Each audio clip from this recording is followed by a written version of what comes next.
There is a propaganda battle being waged today, and you need to know about it.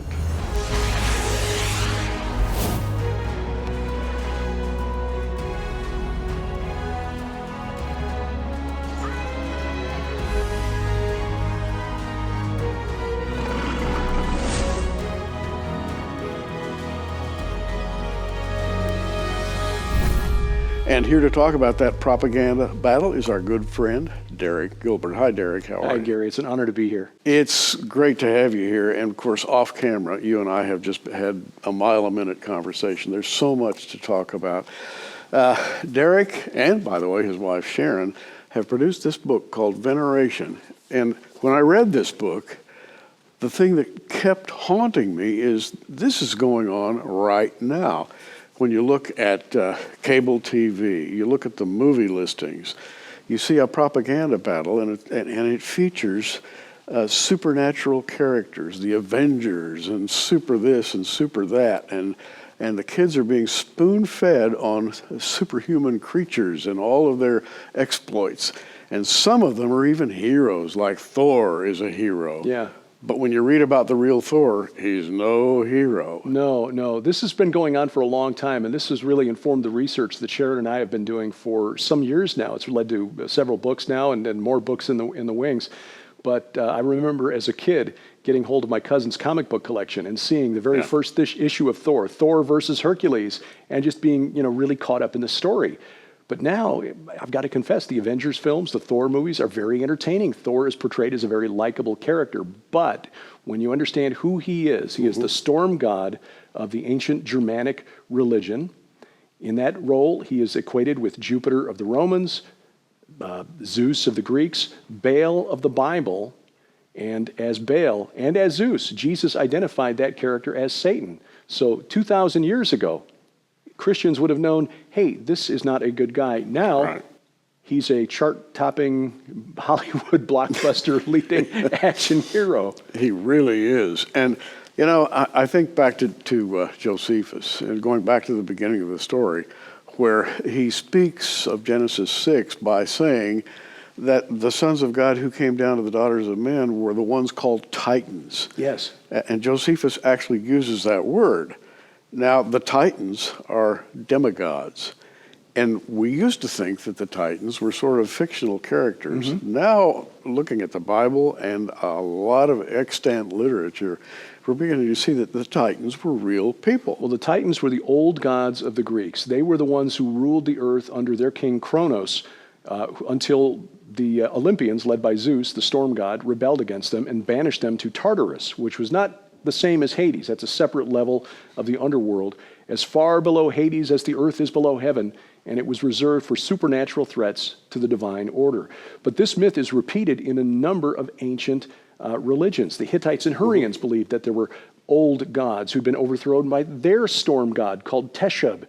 The Canaanites, the Amorites, believed that their storm god, Hadad, called Baal in the Bible, had taken over for their creator god El. You go back further into Babylon, where Marduk, a storm god, replaced Enlil at the top of the pantheon. This was repeated over and over, and in each case, the old gods were moved or banished to the netherworld, or to the abyss, or to Tartarus, as the new gods took over. Well, we see in 2 Peter a hidden reference to these old gods. Right. 2 Peter 2, verse 4 talks about God didn't spare the angels when they sinned, but thrust them down to hell. Well, the word translated hell in English is in Greek, tartarau.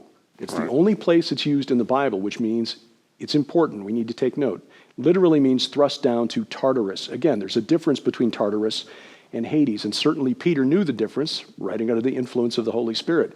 He was talking about the angels who sinned, and if you read 2 Peter 2 in context, or Jude 6, 7, 8, 9, it's clear that in context, they're referring to angels who committed a sexual sin, and the only place in the Bible we see that is Genesis 6, verses 1 through 4. The Watchers who descended made a mutual pact on the summit of Mount Hermon, which we know from the book of 1 Enoch. Those are to be equated with the Titans of Greek myth, the old gods of the Hittites, and the Anunnaki of ancient Sumer. The story just retold, but the Bible has the accurate account. Now, my curiosity at this point, and by the way, I'm speaking to our audience because I want them, and I want everybody, I think, as many people as possible, to know what's in this book. How would you describe what's in this book? It's an expose, I would call it. That's a good way of describing it. We did a deep dive into the theology and the history of the Nephilim. As they were destroyed, condemned by God and destroyed, we know from the book of Enoch, and this was the understanding of the apostles and the early church, Right, it that was. their spirits became demons. But in fact, even the pagan Greeks understood that the spirits of the heroes who lived during the golden age when Kronos ruled in heaven, in other words, the pre-flood world, when they died, their spirits proceeded from them. They were called daemons. They attracted cult, in other words, worship or veneration, hence the title of the book. And by the way, if you read the ancient Greek histories and philosophies, they think of the demons as their friend. Exactly right. That was the key difference. The Greeks and the early church and the Jewish scholars of the centuries before the birth of Jesus understood that demons had the same origin point. They just had a very different view of their nature. And Hesiod, for example, actually said this. He said that demons are our friends. And then he proceeds to go forth with a little kind of an instruction on how to get close to these people, because if you get close to them, they will bless you. Yes. They will bring you good things. But what we show in veneration is that secular scholars in peer-reviewed research have shown that the Greeks didn't invent this idea on their own, that they drew it from the Semitic cultures, the Amorites, the Canaanites, the Hebrews, who understood that the Rephaim were the spirits of the Nephilim destroyed in the flood. A scholar by the name of Amar Anus wrote a paper in 1999 in which he titled, Are There Greek Rephaim? And showed that the origin of these demigod heroes of the Greeks were actually the Rephaim spirits who were venerated by the Canaanites and the Amorites. We found in our research that this idea that spirits continued on after death and interceded or intervened in the affairs of mortal humans was a basic part of the worldview of the Amorites, who dominated the world of the Bible from the time of Abraham through the time of the Exodus, but their influence continued down through the time of Jesus Christ. They believed that the ancestors, the parents, grandparents, great-grandparents who had gone on before, had to be summoned once a month in a necromancy ritual. It was always held on the 30th of the month, the night of no moon in a lunar calendar. The ritual was called Kispum, and they would summon their ancestors by name for a ritual meal where they would feed the ancestors. They had to give them bread and drink, water or wine. The ancestors were buried below the floor of the house, and in many cases, a tube was installed down to the corpse so that water could be poured out. In fact, the heir who was responsible, the oldest son usually, for performing this ritual every month was called the pourer of water. And the Mesopotamians, the Amorites, believed that if their descendants didn't perform the rituals faithfully, they would be condemned to eat dust and clay for all eternity and live a miserable life in the afterlife. In fact, that explains, we think, why Abraham was so distressed about not having an heir. He didn't think he was going to have anyone, a blood relative, who would perform the ritual so that he and Sarah would be fed after death, because he didn't have the understanding of the afterlife that God revealed to Moses and then to the prophets and the apostles. I'm going to read from Isaiah 14. And by the way, we're going in a specific direction here. Stay with us. This is complex, but Derek has done so much research. Isaiah 14, 19. It says, thou shalt not be joined, and 19 and 20, by the way, but thou art cast out of the grave like an abominable branch, and as a raiment of those who are slain, thrust through with a sword, those that go down to the stones of the pit as a carcass trodden under feet. Thou shalt not be joined with them in burial, because thou hast destroyed thy land and slain thy people. The seed of evildoers shall never be removed. And we have a mystery enemy here being spoken of. And the reason I want to bring this up, not only do you use this as a topic verse in your book, but it marks what's going on for me, because there is a propaganda battle. And when Isaiah talks about these evil ones, you could read right over that and just think he's talking about some bad people. But no, if you read the whole of Isaiah in an enlightened way, suddenly you have the story of the Rephaim. Yes, Isaiah 14 is an amazing chapter because it describes the history and also the future of these entities and why they're relevant to us as Christians today. Isaiah 14, of course, is the famous chapter that condemns the rebel from Eden. How thou art fallen, O Lucifer, son of the morning. So in the context, you see that that's the entity who's being addressed here by Isaiah. But then when we see he is cast out of Eden, and when he falls, Sheol beneath is stirred up to meet you when you come. It rouses the shades to greet you. It rouses the Rephaim to greet you. This is the moment at which Lucifer, Satan, is cast out from Eden to become Lord of the dead. And then we go back to verse 19, which you mentioned. There's a couple of interesting things here. The abominable branch, we do a word study on that, and a scholar brilliantly pointed out that the word translated abominable branch in Hebrew, netzer, is it's a prophetic reference elsewhere in Isaiah where it talks about the branch, the shoot that comes from the root of Jesse. But here he says, no, this is actually a loan word from Egyptian, which Isaiah would have been privy to because King Hezekiah, who ruled during Isaiah's day, was trying to make an alliance with the Egyptians as protection against the Babylonians and Assyrians. Netzer is a well-known word in Egyptian that means dead God, like a divinized dead king, or the Rephaim, who were the spirits of these mighty men who were of old. And you go into this rather deeply in your book. So in context, it makes sense. And then, of course, you go further down, and as we mentioned, the Watchers, who are the progenitors of these shades, these Rephaim, these dead kings of old. Verse 21 reads, prepare, and I'm reading from the English Standard Version instead of the King James, but prepare slaughter for his sons because of the guilt of their fathers, lest they rise and possess the earth and fill the face of the world with cities. Now, I'm a Chicago kid, so I wonder, what's the problem with cities here? I mean, God had David in a city, put his name in Jerusalem, and there he will dwell forever. But again, it's another loan word. When we understand that the word for cities in Hebrew, Irim, is identical to the Aramaic word for watchers, lest they rise and possess the earth and fill the face of the world with watchers. And you know what? All those ancient cities, the biggest cities in the world, were dedicated to the gods. Yes, that was common practice in Mesopotamia. Each god had its patron deity. Or each city had its patron deity. Now, moving forward a bit, and this is the last I'm going to read from Isaiah, but I have to say this because Derek has such insight in this particular verse. We talked about it a minute ago. Isaiah 26:14, they are dead, they shall not live. They are deceased, they shall not rise. Therefore hast thou visited and destroyed them, and made all their memory to perish. They are dead. Who are they? Well, this is another reference, another hidden reference to the Rephaim in the Old Testament. The word translated deceased is actually Rephaim. And the scholars, the great theologians of the last 2,000 years, didn't have access to some of the texts from the pagan neighbors of ancient Israel that have been translated within the last 50 years or so. And we understand now that in context, Rephaim means more than just run-of-the-mill dead. It means these divinized kings of old. The Canaanite, the Amorite neighbors of ancient Israel believed that their kings upon death would join the assembly of the Rephaim, or something that in some of these texts only translated since the 1980s, called the Council of the Tidanu, which is the origin of the name Titans of the Greeks. They believed that these spirits existed in the afterlife. Their kings would join this council. But what's interesting is when you skip down in Isaiah 26 to verse 19, you get a prophecy of their destruction.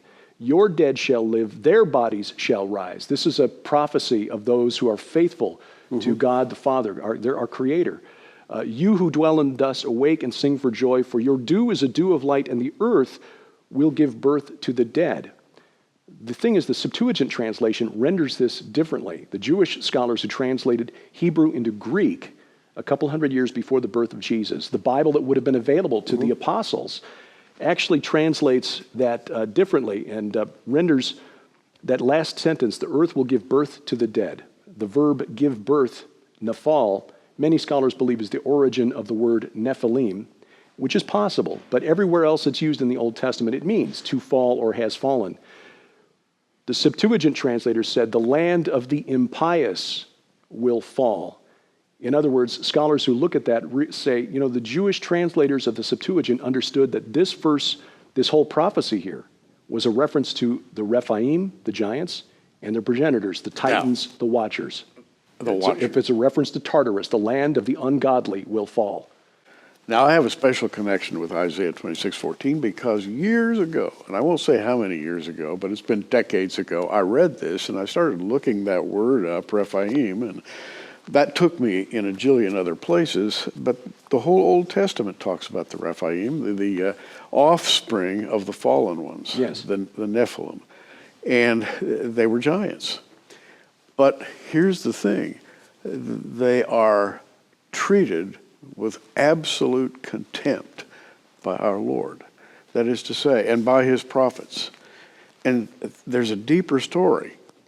That is, once you begin to recognize that the Bible talks about the Rephaim in a very special way, suddenly you go another layer deeper and you have an amazing story about the old heroes, the Titans, the Olympians, the gods, the demigods, coming all the way, I think, down into our day, because there are literally thousands of gods being worshipped all over the world today, and they are a remnant of the fallen ones. Yes, Paul makes it clear the pagans were worshiping demons.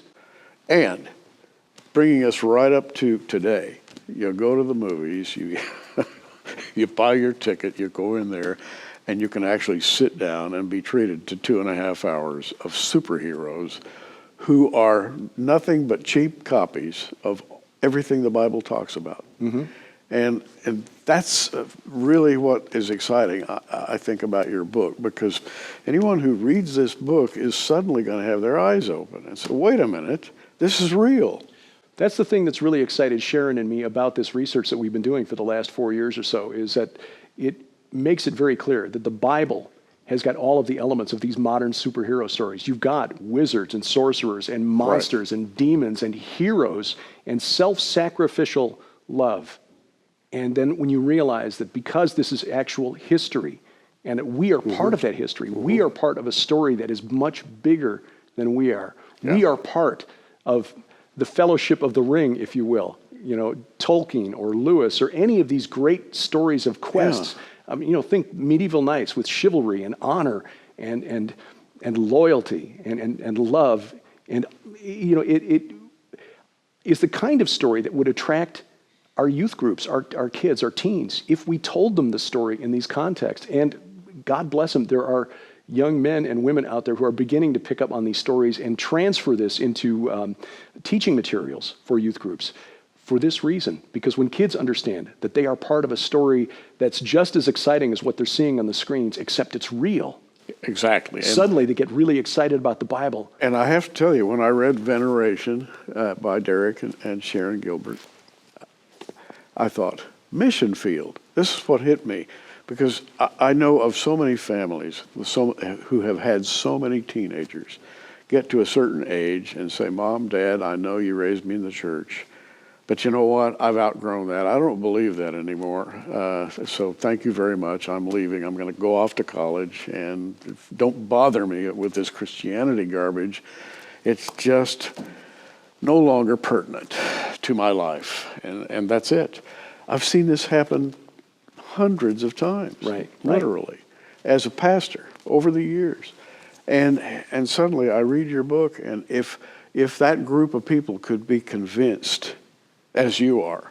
One of the most exciting things we saw on our Israel tour this past year, 2019, was standing on Mount Nebo and looking down at the plains of Moab, where Moses and the Israelites camped before crossing over and attacking Jericho, which incidentally was named for the moon god of the Amorites, Yarik. And we go into some depth on the moon god in other books and why the moon god was so important. But down there, while they were on the plains of Moab, the Bible tells us that they began to worship a deity called Baal Peor. And we explain in Veneration that when you do a deep dive into the origin of that word, Baal just means Lord. Peor comes from a root that means cleft or gap or opening. But in the context, when you piece together the puzzle, it probably means entrance or opening to the underworld, because That was when God was provoked to send a plague among Israel for their worship of this entity that killed 24,000 Israelites, until Phinehas, the grandson of Aaron the priest, took a spear and stabbed a young Israelite man and Midianite woman who were engaging in some rite in the sight of Moses and all Israel, which was shocking. This pagan act that was taking place right there in front of the tent of meeting, or possibly even inside the tent of meeting. But that isn't what the psalmist in Psalm 106 verses 28 and 29 said was what provoked God. They said it was because Israel began eating sacrifices offered to the dead. They were lured into this worship of these ancient spirits that were believed to be the ancestors or the mighty kings of old, but were in fact the demons who proceeded from the Nephilim in the flood. Now, are they coming back? Yes. Are they really, really coming back? I mean, there's a tendency, and by the way, for years, I must say, maybe even decades, I was one of those people who put the Titans and the Olympians in the mythological category. They were just nice stories written by the Greeks and the Romans and the Babylonians, the Assyrians, but they weren't about real people at all. Now we know they are about real people. And it makes everything different in our world when we realize that there literally is a battle of the gods going on.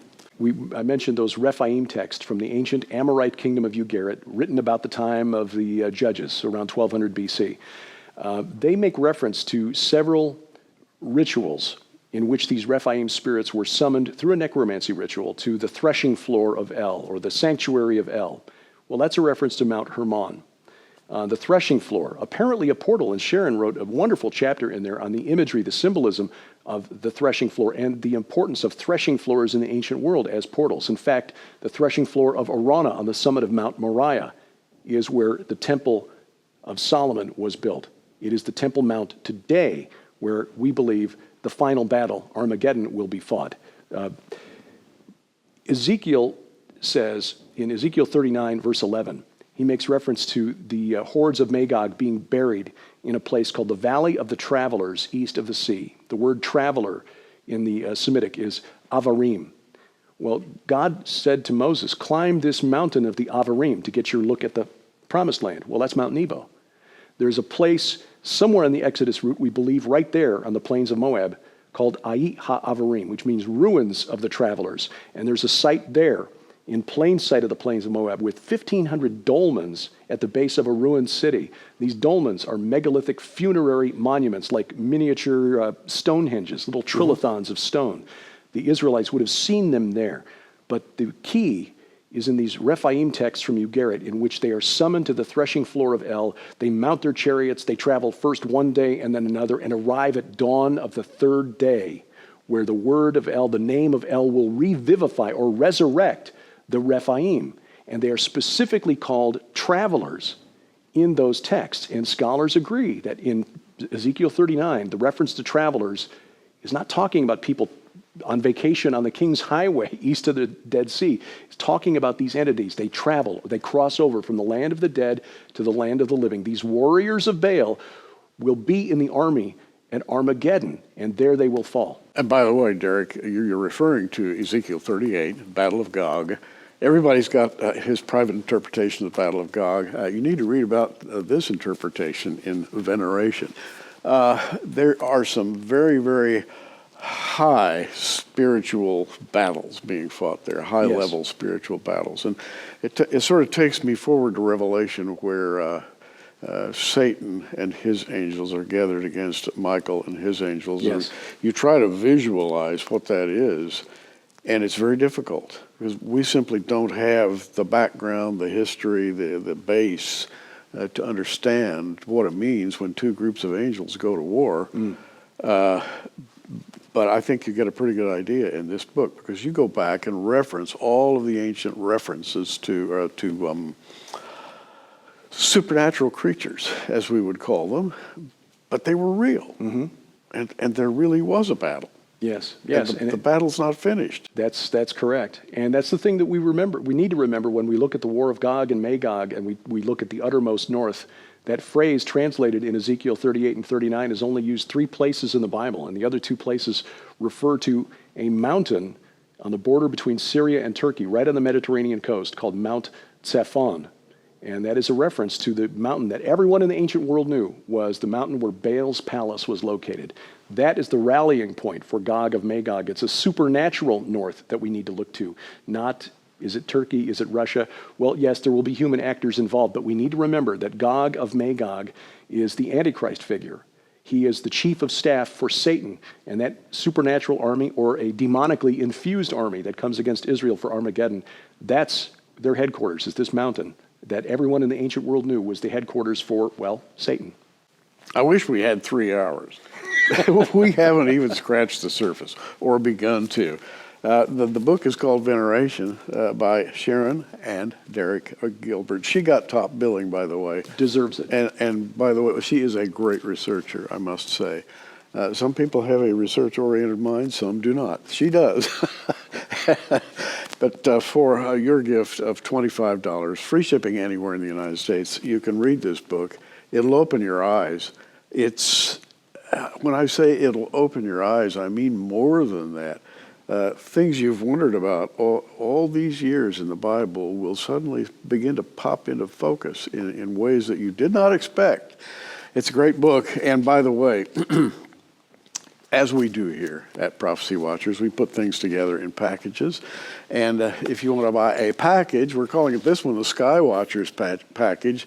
You get Veneration plus the Wormwood Prophecy, Tom Horn's book, which is, by the way, gathering a lot of exciting accolades these days and references everywhere. And Unearthing the Lost World of the Cloud Eaters. Tom Horn has put those books together. I've got a presentation called It's All About the Seed, which is basically on the same subject. So we have a package here called the Sky Watchers package, yours for $60, free shipping anywhere in the United States. Go to our online bookstore and just scroll right down to the Sky Watchers package or to Veneration, or even to Derek Gilbert. You'll find them right there in our online bookstore, and you can order them there. And I hope you do. We are going to spend another broadcast with Derek. We have not scratched the surface here, and we're going to go a little deeper next time. Derek, less than a minute, what would you have people to know about your book? That the spirit realm is real, and that God takes very seriously the protection of us from these entities who want to destroy us. It's when you look at this long war in context, God sent his only son to shed his blood to die for us, where these false gods who rebelled against our Creator want to shed our blood so that they can live forever. You know, when you think about it, that Last Supper, where Jesus gave the blood, the bread and the wine to his disciples to show his sacrifice. It's a complete reversal of that monthly ritual that the pagan neighbors of ancient Israel performed for their, well, what they thought were their ancestors, but were in fact the spirits of these demons. Our God is love. Amen. Those other gods, well, not so much. Thanks, Derek. It's good to have you here. Thank you. I'm Gary Stearman. Hey, you keep watching. We are. Thanks for joining us on Prophecy Watchers. You can find us on the web at prophecywatchers.com or follow us at facebook.com/prophecywatchers.